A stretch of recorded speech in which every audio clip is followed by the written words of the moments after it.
Hello everyone and welcome back to my channel. If this is your first time here, I'm Siobhan and I'm the founder of Fearfully and Wonderfully Made. So today I have Michelle Carter, the 2016 gold medalist, here on the channel today. So Michelle, if you want to introduce yourself to the people. Yes, well, like she said, my name is Michelle Carter. I am a three-time Olympian and the 2016 Olympic gold medalist in the women's shot put for Team USA. I know, a mouthful. And the American record holder for women's shot put.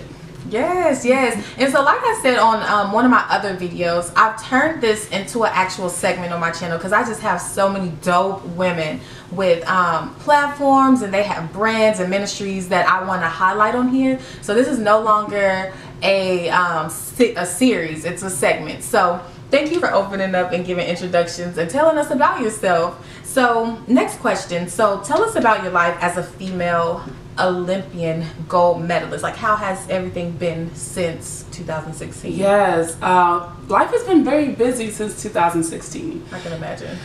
It was like one day I just know I made a decision. I'm gonna train for another Olympics. I'm gonna go as hard as I can because I know that I had a chance to really medal and or win. Like I'm walking away with something. Like, I don't know what color it's going to be, but I know this was my year to really make it happen. And that was my goal. That was like the last goal I really set. Like, I'm going for gold. That's it. I'm not thinking about anything else. And then once it happened, my life was booked within the next 2 months for the next 2 years. And it was just so busy. I had so many great opportunities, which I'm so grateful for. But at the same time, I didn't know how to manage what was coming my way. And so eventually it did become a little overwhelming.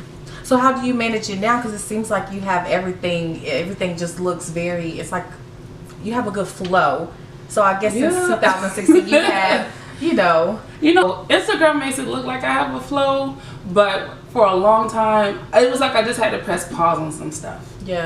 I just decided that I wasn't gonna travel as much.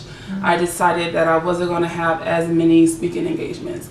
I had to learn how to say no. And then just because of the natural flow of how our seasons work, this past year was a down year for us in general. So I didn't have to travel as much already. But I just wanted to sit back, take some time to refigure out what my life is going to look like now. Because I planned for that one moment. That moment happened. It happened bigger than I thought it would ever happen. And then I'm like, okay, then what do I do now? I don't know what I want right now. So I've been taking time out recently to really just kind of filter through all the things that I've done, all the things that I want to do, and what am I actually able to do? Because those are, two different things. What you want to do, you may not be able to do because there's a time in the season for everything. Come on. So that's what I've been working on. So I've gotten this flow because I just chose to slow down and to try to take time to figure out what is it that I want to do, and really what does God want me to do. To be honest, I'm asking like, Lord, what's the next thing? Because I have all this I can do, but which one's the right one for me to do now? Because my life has changed, but then also I'm getting married, so it's about to change again. So now I have to really try to figure it out all over again with somebody else in my life. That's a lot. I feel like that's a testament for a lot of us. Just learn how to say no when you have so much on your plate. I know that's something I still struggle with. So that was some words for me. So you have a platform called You Throw Girl. So if you wanted to talk about that a little bit, and then so You Throw Girl is called You Throw Girl Sports Confidence Camp. It's my sports camp for young female athletes. So from 6th grade to 12th grade. And what we talk about in this camp is just help encourage them, just build them up with their confidence, self-esteem, and just who they are as people, but also with sports. Because I'm an athlete, of course, so I have to bring in my girls from that area, but just knowing that you're more than an athlete. So this is my second year that I've had it. I expanded it from 1 day to 3 days. Lord Jesus, why? I don't know. So, but I had the girls overnight. So I had 26 teenage girls. And it was fun, to be honest. I was tired at the end, but it was worth every minute of it. We did self-defense classes because I think it's very important that in a time where sex trafficking is at an all-time high, that the girls are know to protect themselves, or know how to protect themselves. So if they were ever in a situation and need to get out, they had some basic tools to help them get out that situation. We had what is it called?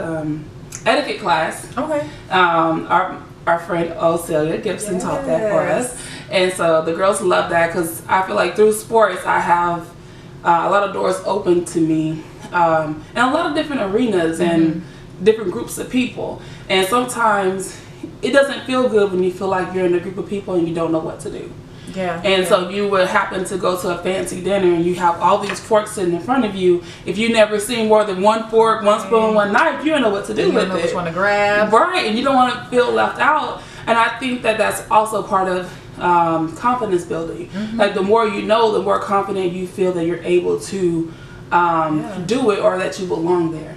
So having them to go through that and knowing, okay, I know what to do. So if I'm ever in this situation, I kind of remember, I think it's from the outside in, you know, at least they have some kind of clue on how to do it. So that's good. Yeah. I guess the last segment I'll talk about was we had a girls talk, which was very powerful. I had our friend Kristen Guillory come and talk and lead that, where we just open up the floor and let them ask questions anonymously. They write their question on a card, put the card in the box, and we pulled the cards and just start asking questions and have them talk about it in a small group, and then we'll kind of talk about our main points in the group. And to just, we wanted to see what the girls were dealing with and what they were struggling with and what they were scared to ask their parents about. Because asking each other when you're that young, you're not going to get good information from your friends who have the same questions as you do. But but now you're in a room with a lot of with grown women who've been there, done that, and we have some experience that we can tell you about how can you do this or how to do that. But then at the end of the day, we want them to know, like, at the end of the day, it's you and your parents' decision on how to go about this. Because one of the main questions we had, they wanted to know about shaving their legs and shaving their underarms and shaving other parts of their body. And I'm like, the only thing I was thinking about shaving was my underarms. When you play sports, your arm up, you don't want their hair sitting there. Like, that was it. But they wanted to know how to shave everything. That's a good question. And so I was like, what we're going to do is we're going to tell you, like, the basics. Like, you know, don't share razors and make sure you keep it dry and clean and all that kind of stuff. But you cannot shave until you talk to your mom about this. This is a decision that you and your mom want to talk about. Because I don't want them to say, well, Miss Michelle said I can shave my legs. No, ma'am. Nope. Talk to your mama first. So like, what inspired you to create You Throw Girl? Was it something that was it personal to you, where you like struggle with confidence, or was it just more of an empowerment, like you seen the need? It's more of I seen the need. I think growing up for me, and I think especially here in Texas, even though I was a bigger girl, I wasn't always the only big girl. I feel like there's a lot of thick girls around here, so I never was like singled out or felt some kind of way about my size or my height. Maybe my height, because in 6th grade I was 5'9" already. Really? But girl. You got the class picture, right? Everybody else is right here. I'm in the middle, like up here. Teacher. Like, but it was okay, because there was another girl in 6th grade, a grade older than me, and she was like already 6 foot in 6th grade. So it was like, it just is what it is. But I saw that there was a need, because I got so many messages from young girls and from parents like, how are you just so confident? Like, how do you just go out there and throw this big heavy ball and you have on makeup and you make it look cute? Like, how do you do this? And I'm like, why? I'm in my mind, I'm thinking like, why is this even a question? In my mind, because I'm like, I'm just doing me. But I realized that a lot of people struggle doing them. And then also, as I got older, I did struggle with, okay, should I do me, or is me too much for everybody else? That's real. And there was a time where I did dial back all of who I was, just to make other people feel confident or feel comfortable being around me. And over time, that played on my self-confidence and my esteem and my self-worth. And then I have to go back to like, you know what? If you don't feel comfortable around me, that's on you, not on me. I'm going to be me because that's who I am. And I want other young girls to feel that way about anything they do. Like, listen, you do you regardless. Make people adjust to being around you. Don't adjust being around other people because that's their fault. It's not on you. So don't be mad that you're so great and that you're so beautiful or you're so smart and you're so confident. Like, don't apologize for that because that's who you are and that's what you were created to be. So be that. Oh, y'all hear that? Because that was a mouthful of nuggets. Like, that's real. So share how You Throw Girl benefits some of the ladies in the community. So I know you talked about like the etiquette and just the confidence, but have you had any personal like stories, success stories that you can share from the camp? Actually, soon after the camp happened and everybody went home and they had a couple of weeks before school started, one of the girls sent me a long email and she was like, Miss Michelle, thank you so much for having this camp. I learned this and this and I liked this and this. And one thing that I did touch on briefly in the conversations that we had over that weekend was growing up I had ADHD and dyslexia, and that made school hard for me. So we had a couple of girls ask questions about that. And so I actually told them and I talked about it, and she talked about how that with her struggles with that, she just let me know that what we're talking about and what we're doing does matter, and that her life would be forever impacted, knowing that she can accept something about herself that she didn't like, but know that that's just how I'm made and make it work for her. Like, that will make all the difference in her life no matter what she does. Yeah. Wow, that's so cool. So explain how You Throw Girl is a passion and a purpose for you, and how being like an athlete, a female athlete, that is a passion and purpose, or you can do either or. Yeah. Okay. So I guess I'll start with like being an athlete for me is a passion and purpose because that was a talent that I had.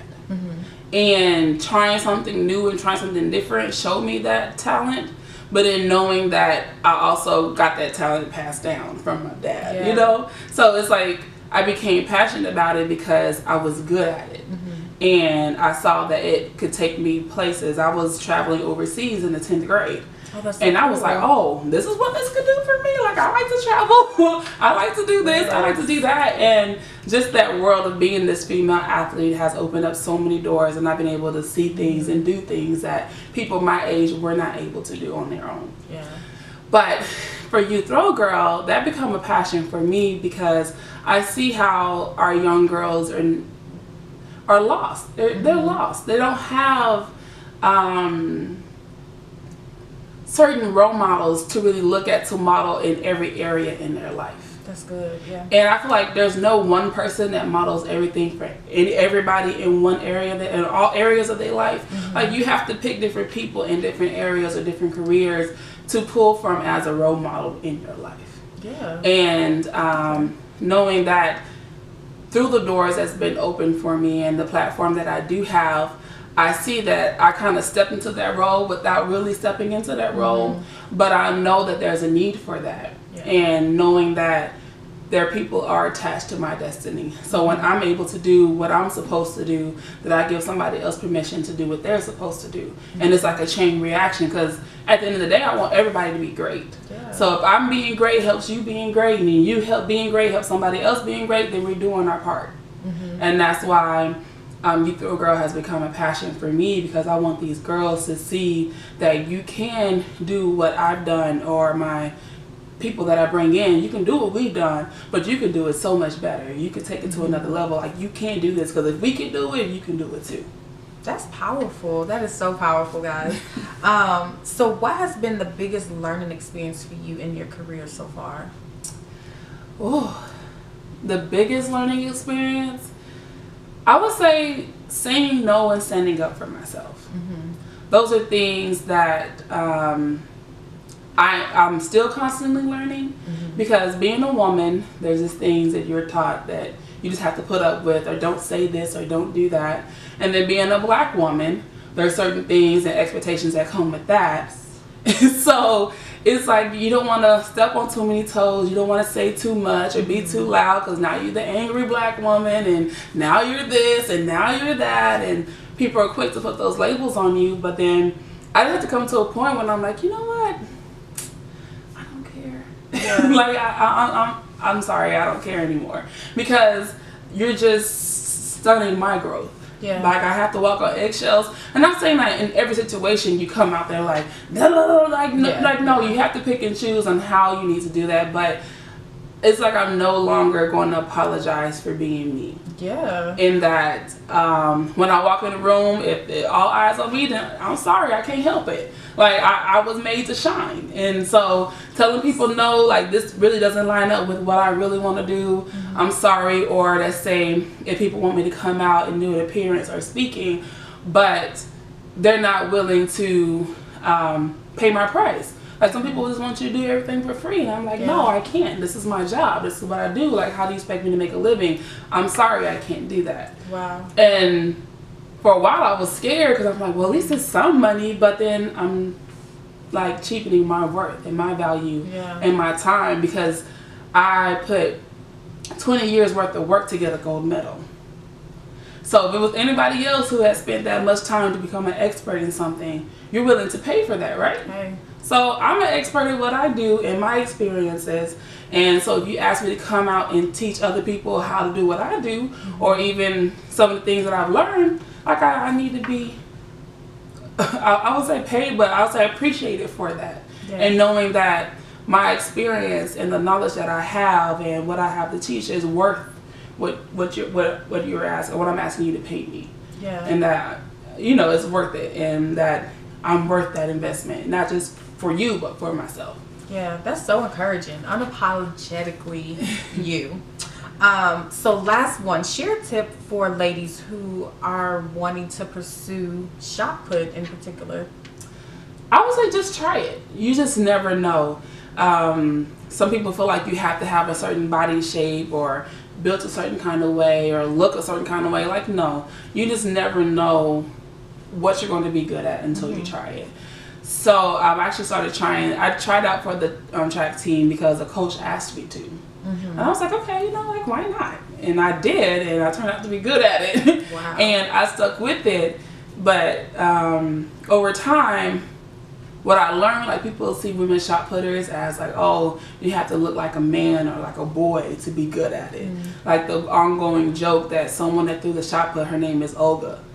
Even when you think of Olga, a pretty picture of Olga does not come to your head. But that's what the image was for what I did. Mm-hmm. So in high school, I'm about to tell y'all how old I am. It was before the internet time, and when people only saw your name in the paper to find out the results from the track meet, right? So people met me in person. They were like, oh, you're actually cute. Like, what you mean I'm actually cute? Like, you throw that far and you actually look like a girl. But I am a girl. So why would I not look like a girl? But people have this expectation of female athletes. If you're going to be good and at the top, like 9 times out of 10, you're not the most feminine. Yeah. You're not the most fashion forward. You just awkward tomboy girl. And that wasn't true for me. So I feel like in that way I defied the standard. I defied the standard. They thought that this was what this person was going to look like mm-hmm. in order to be successful. And I was the opposite. Wow. And I was successful. Yeah. I love it. Well, Michelle, thanks so much for just being on the channel. Thank you for having me. I'm just so excited for this. And if you wanted to tell everybody where they can find you at, maybe social media. And on Instagram, I'm Shot Diva. On Facebook, it's Shot Put Diva. And then you can go to my website at www.shotdiva.com, which is SHOTDIVA. Okay, and I will leave all of that down in the description. It'll be highlighted on the screen. Y'all follow her, and see you next time. Bye.